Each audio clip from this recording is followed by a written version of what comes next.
Namo tassa bhagavato arahato samma sambuddhassa. Namo tassa bhagavato arahato samma sambuddhassa. Namo tassa bhagavato arahato samma sambuddhassa. Buddhang dhammang sanghang namassami.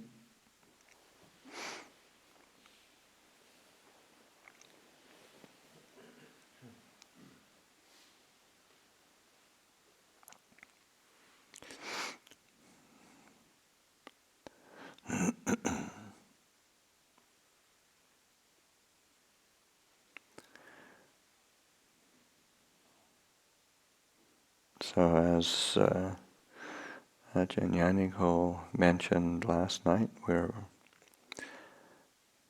at the halfway mark of the retreat, and I don't know that depending on perception, it might feel like it's been a long time to get only halfway through, or it's sort of, wow, it was so quick to get to the halfway. We don't have much time left, and so it's all of the. It's different perception, depends, but just it's an arbitrary, say, reality. And just an observation that by how we measure time in terms of 3 months of winter retreat, it's about at the halfway mark, and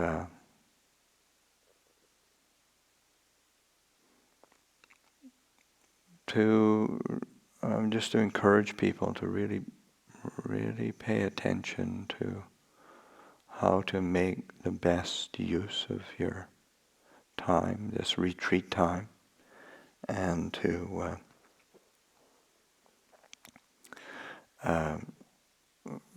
try to turn attention to say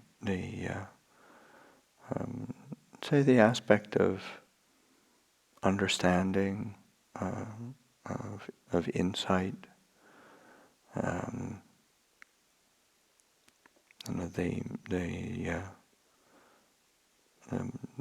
the heart of the practice, and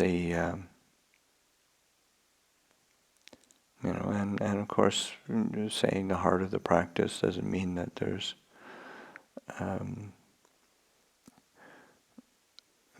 this culmination of practice, or this spectrum, or this tiny segment of the spectrum of practice that we just have to focus on. But it's more like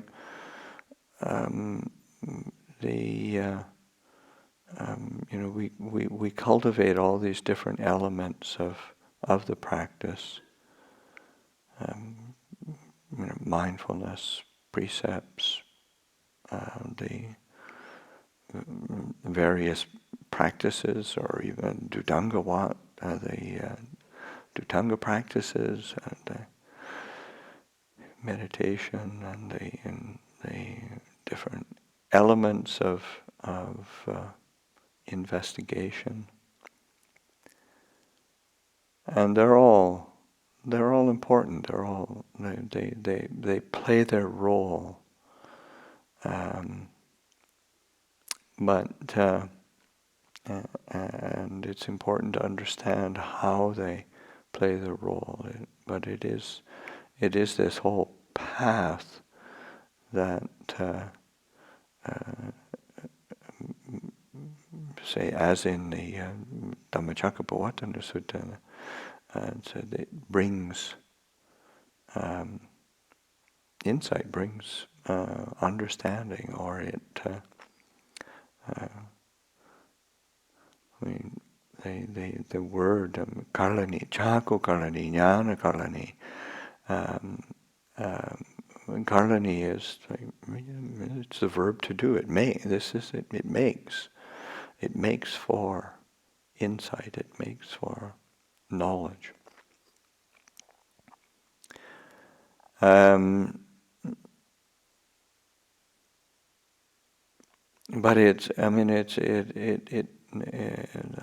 are all these elements of practice need to be cultivated, but to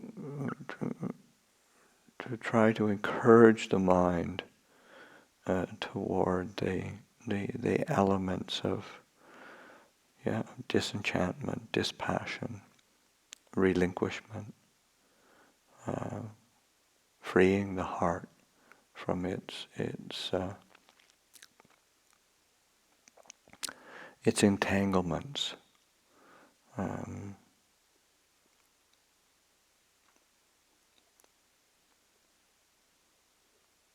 There's a very beautiful sutta where the Buddha, of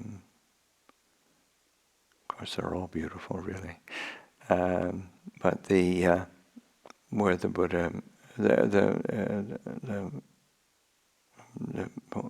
there's one of the discourses on the heartwood, and the Buddha compares a seeker, practitioner, to one who's seeking heartwood, and then there's of course the first one is one who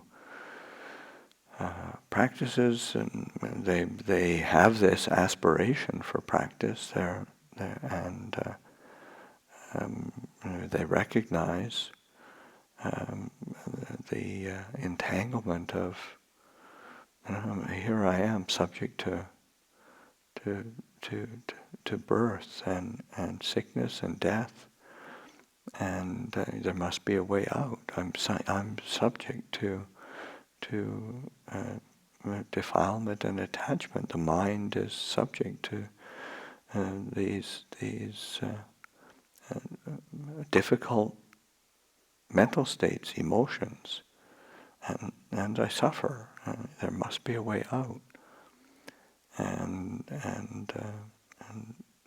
here's the teachings, practices the teachings, and gain some kind of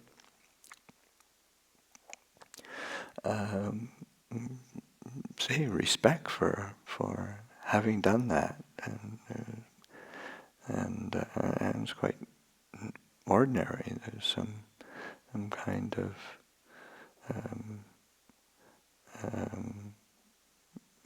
same kind of honor, renown, gain that comes from that, and then they're satisfied with that, and then they lift themselves up and disparage others because they have received some kind of. It is a fruit of the practice. You get to be sort of respected for or acknowledged for one's diligent efforts, but they said that's like somebody is seeking heartwood, and they get some leaves and branches, and they're content with that. And then of course the sutta follows this pattern where the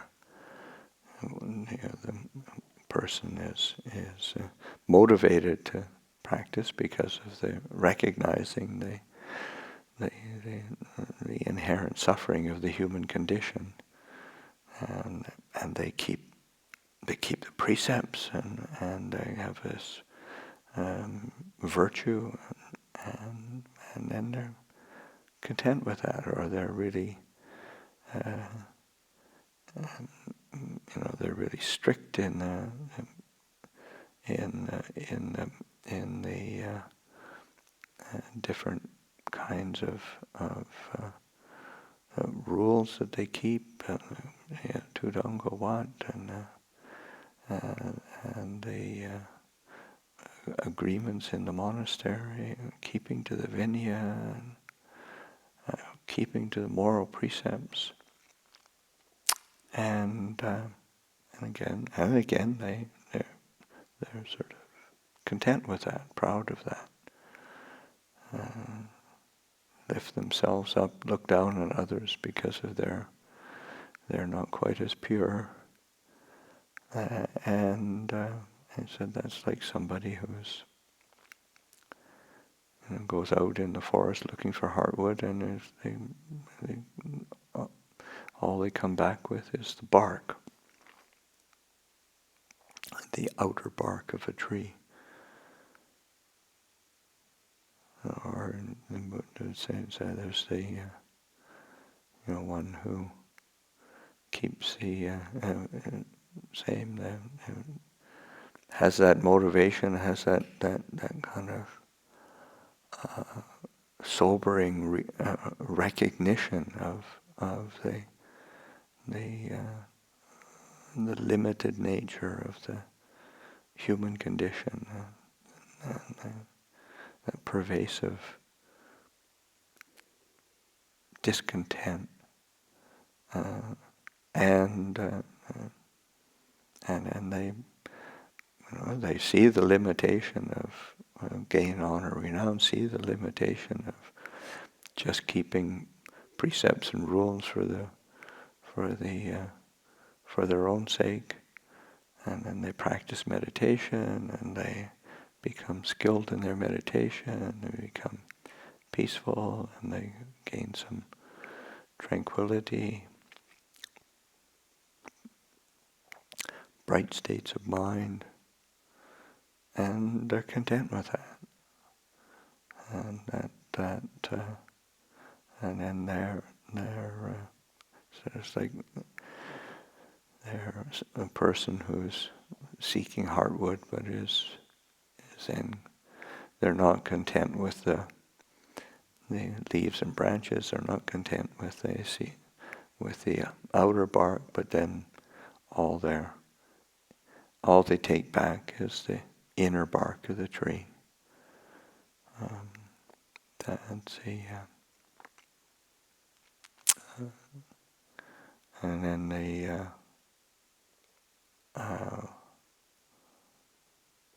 person who, again, motivated by the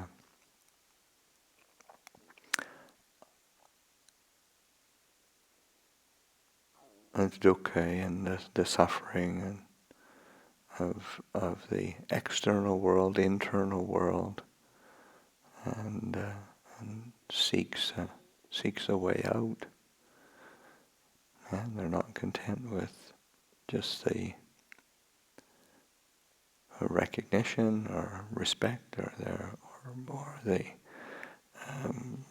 purity of their precepts or the calmness of their meditation, and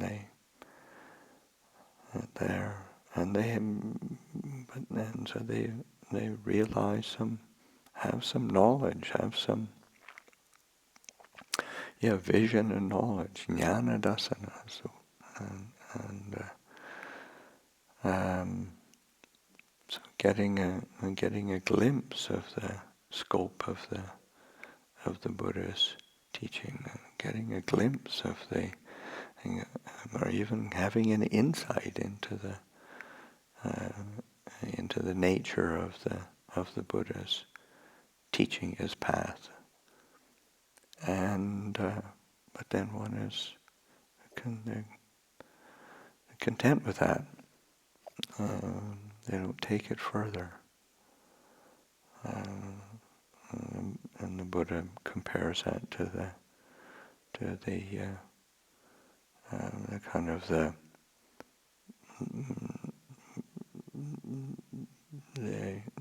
not.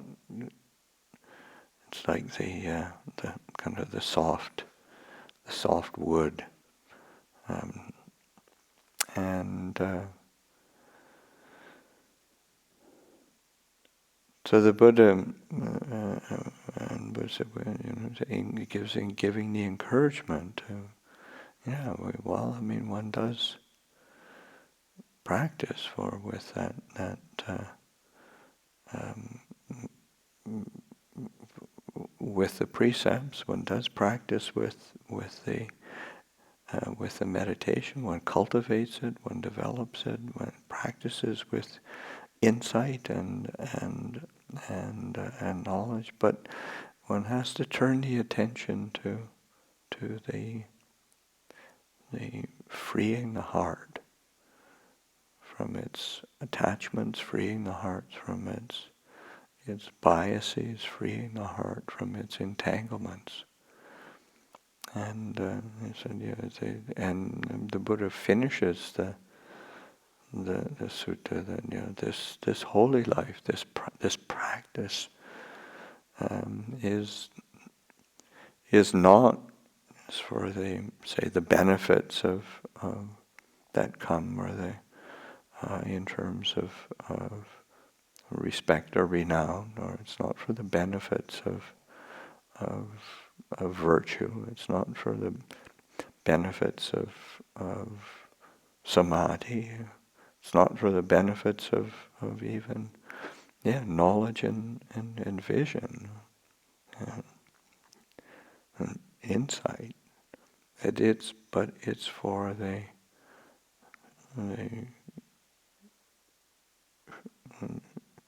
I remember the first time I came across this sutta. It was a very old book. It was translated over 100 years ago. But the translator used the phrase, the sure heart's release. And that's to me, that's a very beautiful idiom that is used. And it's an old translation, but I think how Bhikkhu Bodhi translates that, the unshakable deliverance of mind, the akupa jeta vimutti, and that deliverance of heart, deliverance of mind, that is unshakable, and to be reflecting on the different elements of our experience and turning attention to it with wise attention, picking up the teachings, picking up the practice, picking up the cultivation, holding our precepts, our restraint, our sense restraint, our composure, in a way that's not just trying to hold it together, but realize it's for this unshakable deliverance of mind, the sure heart's release. And same with the meditation. I mean, we can take and we do that. I mean that it's so often, and we all tend to fall into that kind of habit or trap. The trying to follow the method, follow the technique. If I just knew the right way and to be able to do it, and we can become fearful when we're not following that method, that technique, and whether it's anapanasati or say vipassana, however we do, and of course that whether it's the contemplation of anicca dukkha anatta, or contemplation of Four Noble Truths, or dependent origination. Those are all tools that have this purpose of releasing the heart, bringing the mind to a place of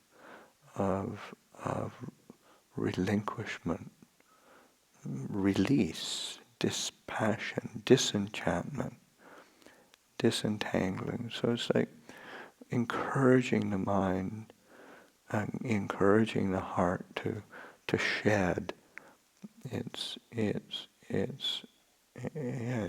attachments, its clinging, and even when it's clinging to, I've got to do it this way, I've got to do it right,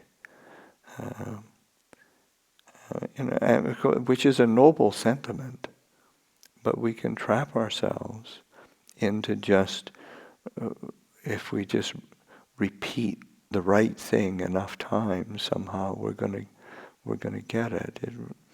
We have to encourage the heart to let go, and so even with the because the Buddha never really taught vipassana as some special method or technique, but it's a culmination of this whole path of sila, samadhi, panya, and learning how to hold that with insight, that any clinging, any grasping whatsoever is going to, it's unsatisfactory. And there is the one can take that and so I shouldn't do anything, which is not the point at all. But it's how do we hold our practice so that we're not falling into a trap of either being too presumptuous, too overconfident, or too fearful, too worried about getting it absolutely right, following the right technique, but just encouraging ourselves to come back to, well, what's the actual feeling? What's the limitation here? Where's the point where I,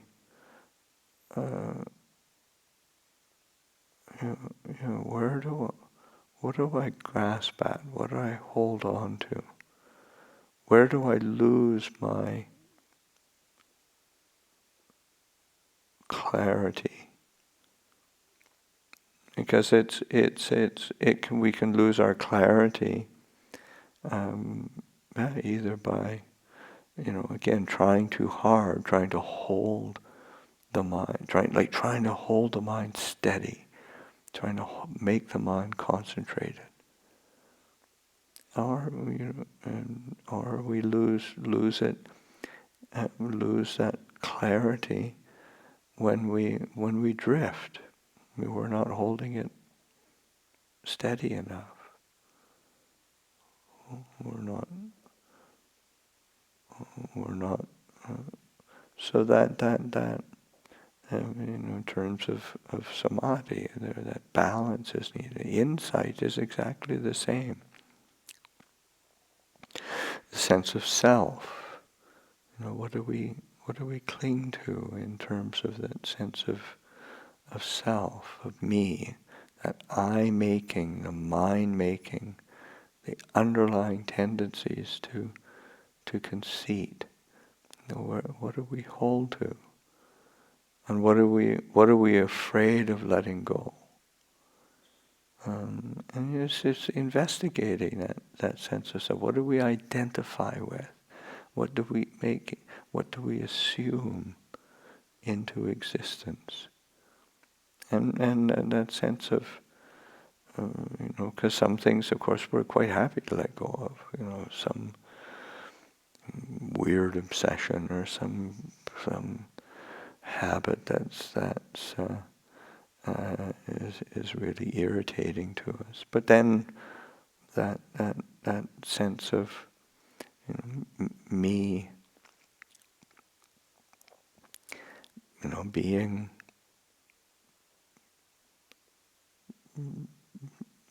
wise or discerning.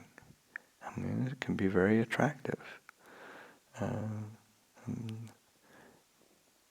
Me being the knower, me being the one who knows, because these are all, these are elements of nature that we have to see both their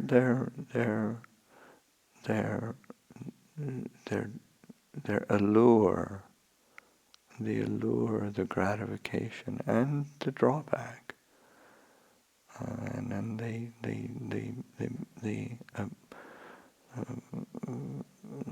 relinquishment and release of attachment is always the way out. But we tend to seeing that sense of even in things that are, say, like that natural ability of knowing, of awareness. We want to identify with it. We want to create a me around that. But it's another aspect of nature that we need to realize how it functions and works. But then we also have to release and let go. One can't claim ownership over anything that's an aspect of nature. I mean, in some things we can see quite clearly the body as an aspect of nature. I mean, it just follows its own pattern. It follows its own laws. I mean, you can't sort of say, well, I'm tired of digesting my food. I want to have a break from digesting my food. I mean, it's just going to do it on its own. One doesn't. It's an aspect of nature that just functions. So it's fairly easy to see. Or I'm either too short. I need to grow taller, or I'm too tall. I need to grow shorter. I mean, we follow our own natural patterns. And it's just aspects of nature that one needs to accept. But again, that sense of nature of the mind, we tend to have different. We tend to relate to it a bit differently. Some coarse aspects of moods and whatnot, but then the aspect of seeing clearly, of awareness itself. But even that is a function of nature. And things are, it's just as pervasive. But we want to have some, there's a habit of identification, but so one can't attach, one can't cling, one can't identify with anything. It's the same as identifying with gravity. Sort of the fact that one is subject to the law of gravity. One can't. It's just as a part of nature. You can't make an assumption of me and mine out of it. But we can rely on it. We understand how it works. We can be respectful of it. I mean, you can't be, and you certainly can't command it to follow your preference.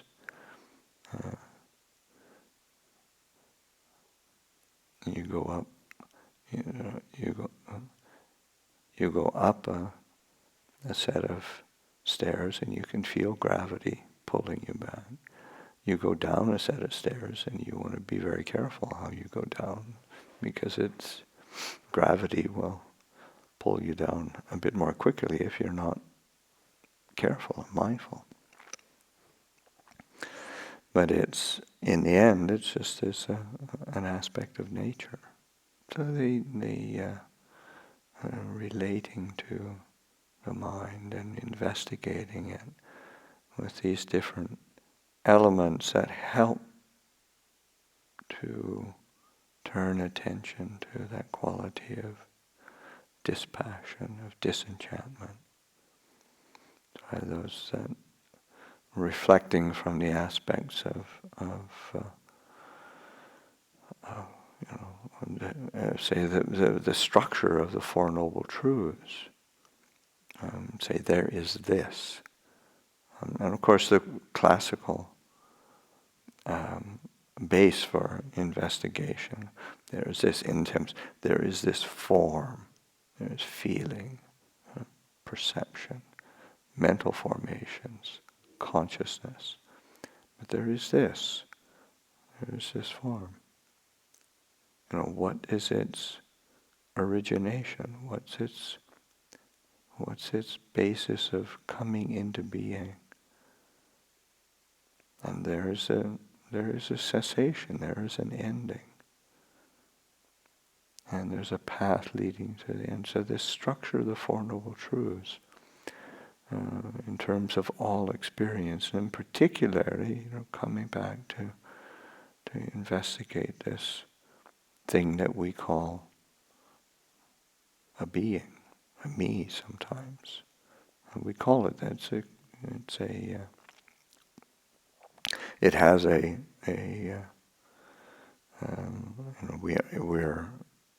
we inhabit this form.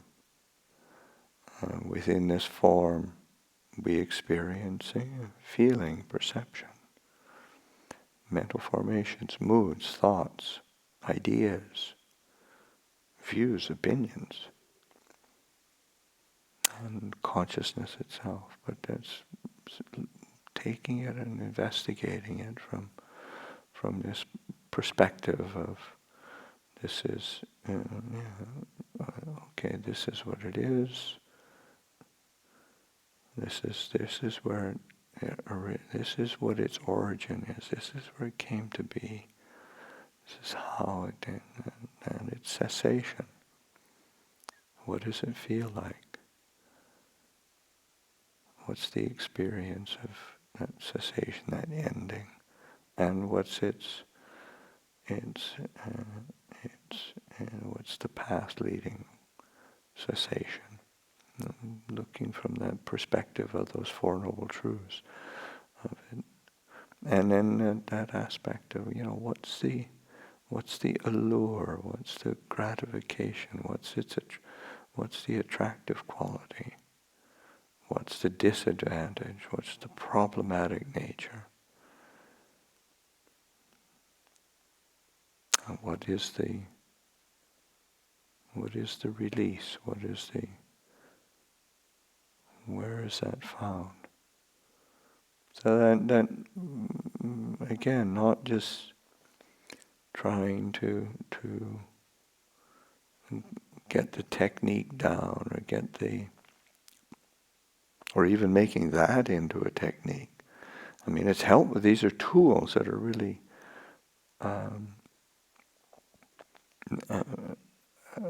skillful to gain proficiency in. But in the end, it has to be turning the attention to that.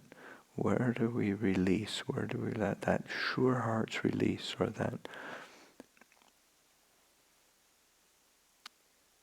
deliverance of mind, allowing the mind to cross over from dukkha to freedom from dukkha, and cross over from being stirred up to that which is peaceful, cross over from that which is clouded and entangled to clarity and spaciousness. That using these tools skillfully, reminding ourselves, and just encouraging ourselves to um, take this practice, take this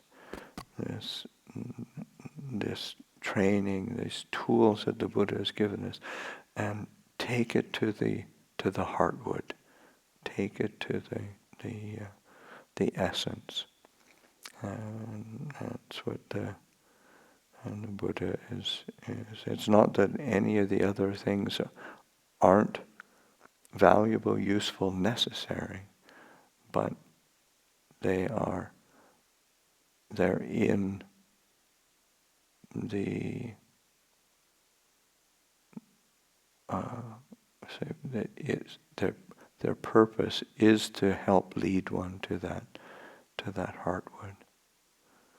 And just to remind ourselves, there is this heartwood, there is this essence to the practice, to the teaching, and sometimes it can feel a bit clouded, but it's that kind of reminder and investigation, and to keep bringing it back to that essence of, and it's just that release and putting down the burden. So I'll offer that for reflection this evening.